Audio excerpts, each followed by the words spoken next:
All right, let's speak to the Automobile Association spokesperson, Layton Beard. He's with us in our Pretoria studio. Thanks for being with us. Layton, how significant is this if you look at the hikes we've seen in the past? Good evening, Francis. It's certainly a very significant increase. I think when you look at 69, 72 cent increases, these really are very steep increases. And I think specifically with regards to the levy increases, they were, in our opinion, way above inflation. Inflation of around 4.5%. These increases were around 11, 12%. And we are very concerned that these increases are going to be passed on to commuters, specifically those who make use of public transport, and it will most definitely hit the poorest of the poor. 72 cents increase any month is a steep increase, and certainly this is a very, very big concern for us. For people who don't know, why is it important? Why do we have to bear this burden of the fuel levy and the road accident fund costs? Well, both these levies are mechanisms by the government to collect money in an indirect tax. And, for every litre of petrol we buy, 5.30 Rand goes to these levies.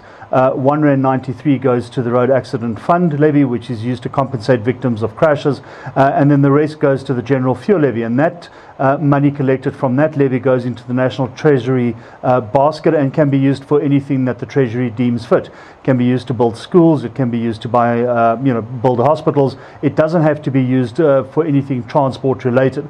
And those levies really are there as a mechanism to collect funds from people who are basically motoring in South Africa. What our concern is that when you look at how taxis, for instance, and bus operators are working, they will need to recover these increases somehow. And one of the ways that we think that they will look to recover those increases is to pass them on to consumers. Just hitting them harder, as we've seen, there's been a 1% percentage point increase in VAT as of the 1st of April. So that's also going to hit consumers. So combined, April is not going to be a very good month for people who are living with very little money. And another interesting thing, transport costs going up. So we have these pipelines for the fuel to get to Gauteng, I presume, and other inland areas, and road costs going up as well. Sure.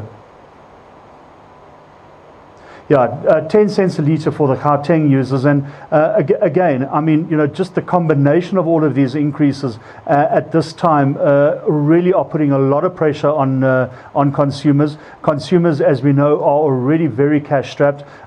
People are tightening their belts. They have been doing so for a number of years, not even months. So people are feeling the pressure, and this is just adding to that pressure. It is going to be a very tough couple of months going ahead. We certainly hope that international petroleum prices decrease. If they don't, and they continue to increase as they have been doing since around the middle of March, we unfortunately could see more increases in the next couple of months, Francis. So we can't say that this is a once-off whammy. We could look at an upward trend for a while.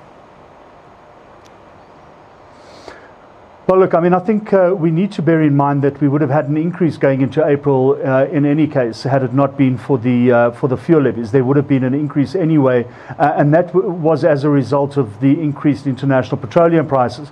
So it's the product that we are buying is becoming more expensive. I don't think we must lose sight of that.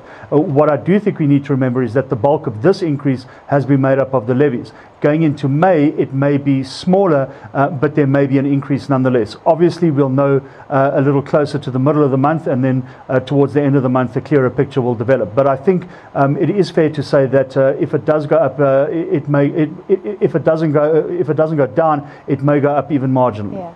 You've said the AA is concerned, but this is seemingly set in stone. It was announced in the budget. So what do we do as consumers? I guess try and save fuel.